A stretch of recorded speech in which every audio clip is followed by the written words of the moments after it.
Assalamualaikum warahmatullahi wabarakatuh. Jumpa lagi dengan Pak Bijak. Kali ini akan ada cerita inspiratif, cerita hikmah. Apa itu dia? Si Fahmi, santri yang cerdas. Bagaimana ceritanya?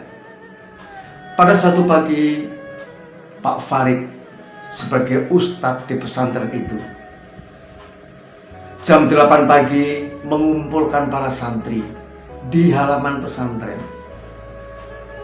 Pak Farid bersalam, "Assalamualaikum santriku semua." "Waalaikumsalam warahmatullahi wabarakatuh. Hari ini akan ada tugas untuk kamu semua." Santri mendengarkan dengan saksama. "Kamu semua, saya beri satu atau seekor merpati dan sebilah pisau kecil. Tugasmu harus menyembelih merpati itu dengan syarat tidak seorang pun tahu, tiada siapapun tidak boleh tahu kecuali dirimu sendiri. Faham? Faham Ustaz, faham.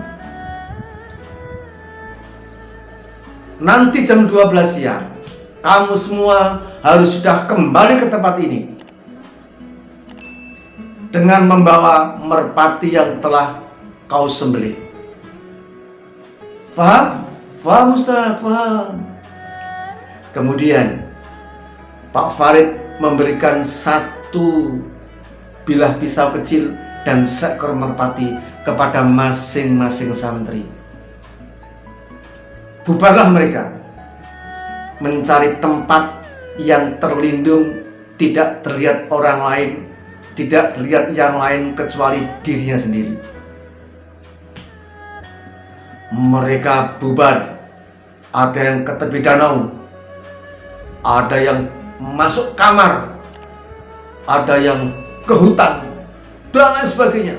Ada yang tenggelam dalam air sambil sembelih, biar siapapun tidak tahu. Apa akhirnya?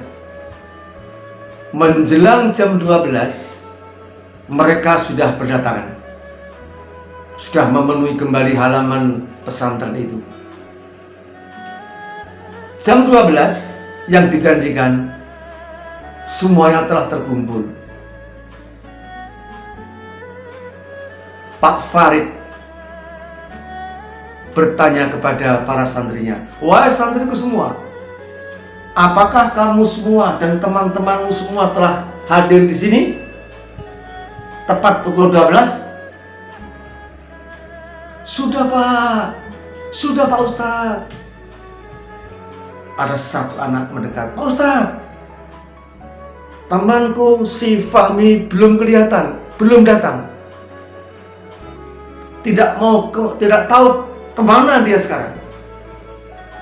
Kemudian teman-temannya, "Oh iya ya, Fahmi belum datang. Kemana dia?" "Oh, dia memang santri bandel, tidak taat perintah." "Iya ya, gimana Fahmi ini?" Gemuruh mereka. Akhirnya ditunggu sampai setengah 1. "Wahai kamu semua," kata Ustadz Farid, "kami belum bisa menerima apa yang kami perintahkan kepada engkau sebelum satu orang temanmu si Fahmi datang juga." Menjelang jam 1, si Fahmi baru datang. Dari kejauhan dia datang. Sontak semua rekannya mengolok-olok dia. "Murid goblok, santri melawan guru." Macam-macam dihardik dia. Tapi si Fahmi datang dengan tenang. Kemudian, "Ustadz, Fahmi kemari." "Baik Ustadz." Datang, masih membawa merpati yang masih hidup, belum disembelih, dan sebilah pisau. Fahmi mendekat. "Wahai Fahmi, mengapa tidak kau laksanakan perintahku?"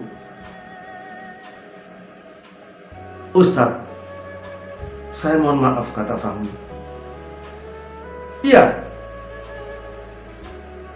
begini Ustadz, setiap kali akan saya sembelih merpati itu, selalu saya teringat pesan Ustadz. Apa pesannya? Ustadz, tadi sebelum berangkat Ustadz berpesan, sembelihlah merpati itu dengan syarat tidak ada yang tahu kecuali dirimu sendiri. Benar. Mengapa kan tidak laksanakan? Ustadz, mohon maaf, ketika akan saya sembelih di tepi hutan,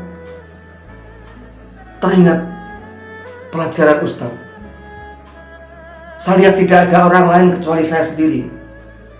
Ustadz pernah memberikan pelajaran bahwa dimanapun kau berada, Allah selalu menyertai kau. Allah selalu melihat kau. Tidak jadi, batal saya laksanakan.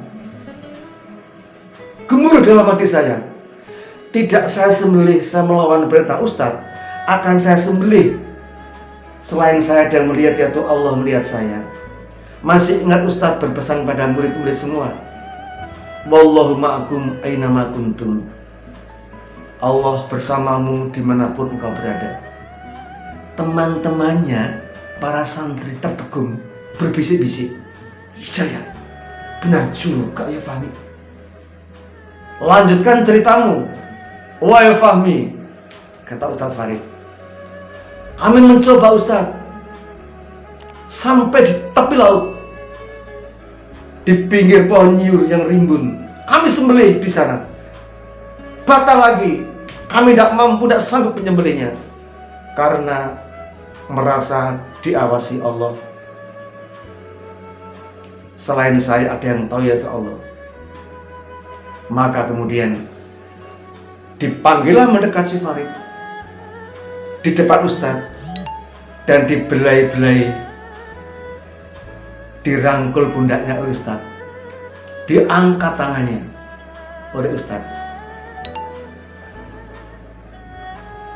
Setelah itu, wahai kamu semua para santri, ternyata hanya si Fahmilah satu-satunya santriku yang lulus. Ini merupakan ujian non tulis. Mereka semua tertunduk malu, menyesal para santri yang lain itu. Kemudian hari ini hanya satu saya nyatakan yang lulus adalah Fahmi, dan patut diberikan hadiah. Fahmi santri ganteng ini dipanggilnya ke panggung dan Pak Ustadz Farid memberikan hadiah dengan kado yang besar. Apa itu dia isinya? Wallahu alam, tidak tahu. Demikian, apa hikmah dari semua ini?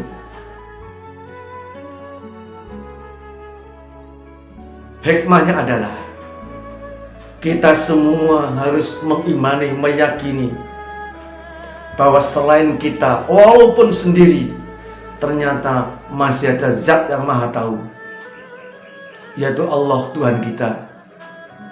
Allahu alimul ghaibi wasyahadah. Oleh karena itu, mari kita berhati-hati. Semua amal perbuatan akan kembali kepada kita, baik atau buruk. Itulah hikmah dari cerita ini. Si Fahmi santri ganteng yang bijak dan cerdas. Assalamualaikum warahmatullahi wabarakatuh. Sampai jumpa dengan Pak Bijak edisi berikutnya.